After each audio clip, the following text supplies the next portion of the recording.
Mi suegro me ofreció dinero para dejar a su hija y ella estaba escuchando todo.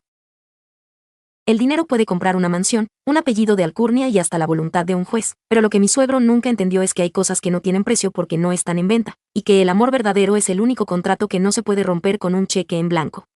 Mi nombre es Sofía y durante 2 años viví una historia de amor que para muchos parecía sacada de una película. Yo, una chica de clase media que trabaja como diseñadora gráfica independiente, me había enamorado de Valentina, la heredera de una de las fortunas más grandes de la ciudad. Nuestra relación fue un desafío desde el primer segundo, no por nosotras, sino por la muralla de prejuicios y arrogancia que rodeaba a su familia, especialmente a su padre, don Ernesto. Él siempre nos miró como si fuéramos un error en su perfecto árbol genealógico, pero el domingo pasado, su intento de limpiar su linaje terminó por derribar todo su imperio de orgullo frente a los ojos de la única persona que él realmente amaba.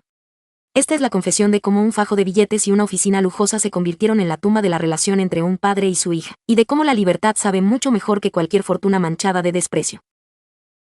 Desde que Valentina me presentó a sus padres, supe que yo era la intrusa en su palacio de mármol. Don Ernesto es un hombre de la vieja escuela, de esos que creen que el éxito se mide por la cantidad de ceros en la cuenta bancaria y que las personas son activos que se deben gestionar para obtener el mayor beneficio social posible. Cada vez que iba a cenar a su mansión, sentía que estaba bajo un microscopio. Ernesto me hacía preguntas sobre mis padres, sobre mi educación y sobre mis aspiraciones, pero no por interés genuino, sino para encontrar la grieta por donde hacerme sentir inferior. Sofía es una chica interesante, Valentina, pero carece de la visión que nuestra casta requiere, solía decir él cuando pensaba que yo no lo escuchaba. Su rechazo no era solo hacia mi nivel económico, sino hacia nuestra relación en sí. Para él, que su hija amara a otra mujer era una fase rebelde que debía ser corregida antes de que afectara la imagen pública de sus empresas. Valentina siempre me defendió. Ella es una mujer valiente, inteligente y con una luz que ninguna sombra de su padre ha podido apagar. No les hagas caso, Sophie. Mi papá cree que puede controlar el clima si paga lo suficiente, pero conmigo no va a poder, me decía ella mientras caminábamos por el jardín de su casa. Sin embargo, la tensión era constante. Ernesto intentó de todo para separarnos sutilmente, le presentaba buenos partidos a Valentina, le organizaba viajes sorpresa al extranjero y hasta intentó que yo aceptara una beca de estudios en el otro lado del mundo con tal de alejarme.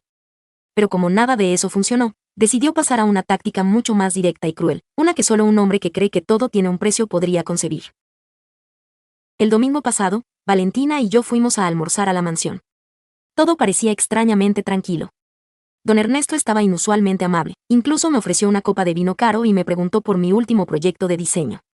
Al terminar el almuerzo, me miró con una seriedad que me puso los pelos de punta. Sofía, me gustaría que me acompañaras a mi estudio un momento. Tengo algo de carácter privado que discutir contigo, algo que tiene que ver con el futuro de Valentina y tu lugar en él, dijo mientras se levantaba de la mesa. Valentina me miró con preocupación, pero yo le di un apretón en la mano. Está bien, Val. Solo vamos a hablar, le dije, tratando de convencerme a mí misma de que nada malo pasaría. Entramos al estudio, un lugar imponente lleno de libros antiguos, muebles de caoba y un olor a tabaco y cuero que resultaba asfixiante. Ernesto cerró la puerta con llave, un gesto que me hizo sentir atrapada de inmediato. Se sentó detrás de su enorme escritorio y me indicó que tomara asiento frente a él. Durante un minuto que pareció eterno, se limitó a mirarme con una mezcla de lástima y desprecio. Sofía, vamos a ser directos.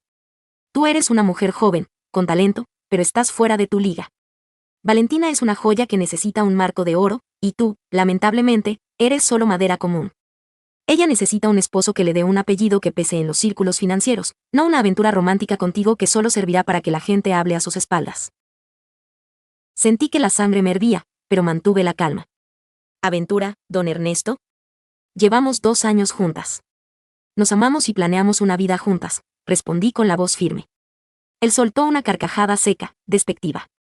El amor es para los poetas y para los que no tienen nada más que ofrecer. En mi mundo, el amor es una transacción. Y hoy, Sofía, vengo a ofrecerte la transacción de tu vida. Abrió un cajón de su escritorio, sacó una chequera de cuero y una pluma estilográfica de oro.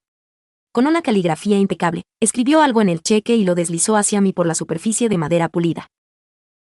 Pon la cifra que quieras, Sofía. 1 millón, 2 millones, lo que necesites para desaparecer de la vida de mi hija hoy mismo. Puedes comprarte el estudio de diseño de tus sueños, viajar por el mundo, asegurar el futuro de tus padres.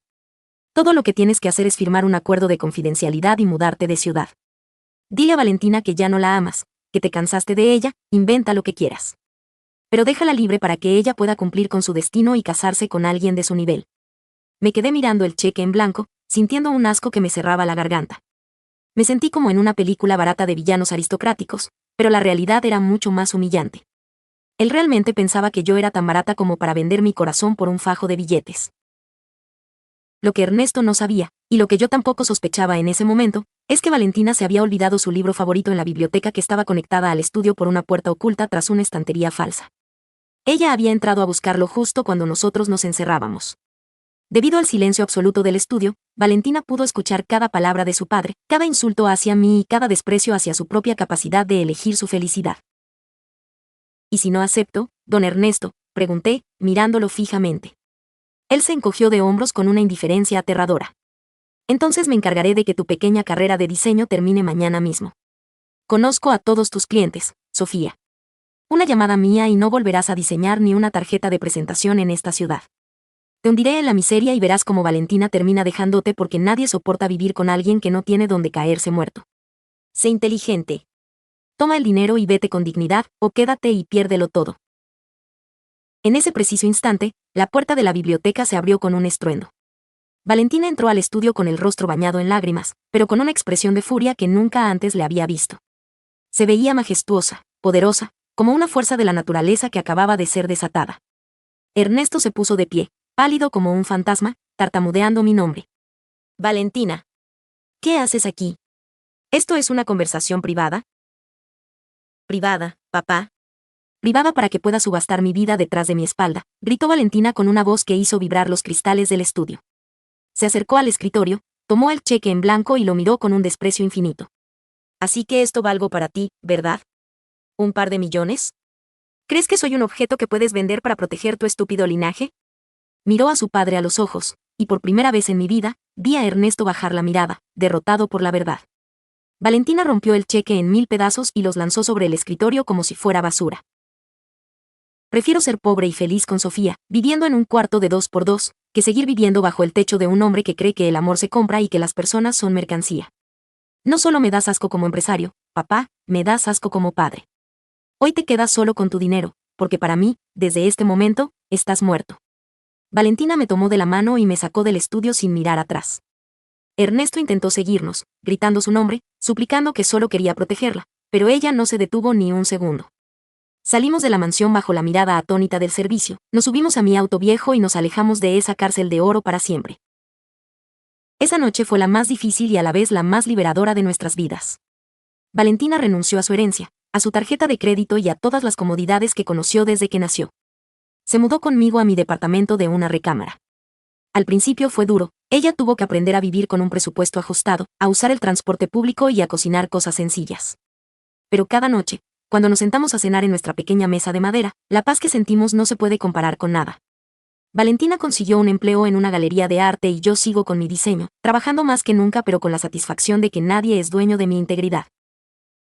Ernesto se desmoronó. Sin la presencia de su hija, su vida de apariencias perdió todo sentido. Intentó llamarnos todos los días, enviando mensajes de texto cada vez más desesperados, pidiendo perdón y ofreciendo negociar. Valentina no le contestó ninguna llamada. Él descubrió, de la forma más amarga, que el silencio es la respuesta más poderosa ante la arrogancia. Sus amigos de la alta sociedad empezaron a cuchichear sobre cómo su hija lo había abandonado por su propia bajeza, y su reputación de hombre de familia quedó en la ruina. Hoy, él vive solo en esa mansión inmensa, rodeado de cuadros caros y muebles de caoba, pero con un vacío que ningún cheque puede llenar. El hombre que pensaba que podía comprar la ausencia de una persona, terminó comprando su propia soledad perpetua. Aprendí que el respeto no se exige con amenazas ni se compra con lujos. El respeto se gana con la forma en que defiendes a quienes amas cuando el mundo intenta pisotearlos. Valentina me salvó de la humillación, pero yo la salvé de una vida de hipocresía. A veces, para encontrar tu verdadero valor, tienes que estar dispuesta a perderlo todo, porque solo cuando no tienes nada que esconder, eres realmente libre. Dan Ernesto sigue mandando flores cada domingo, pero ahora terminan en la basura. Valentina y yo somos libres, somos reales, sobre todo, sabemos que nuestra historia no tiene precio, porque el amor que sobrevive a un cheque en blanco es el único que vale la pena vivir. ¿Tú qué habrías hecho? ¿Alguna vez un familiar te traicionó por dinero, herencia o un secreto? Hay historias que duelen, pero también historias que te recuerdan que la vida siempre da vueltas. Síguenos para más relatos que sanan el alma.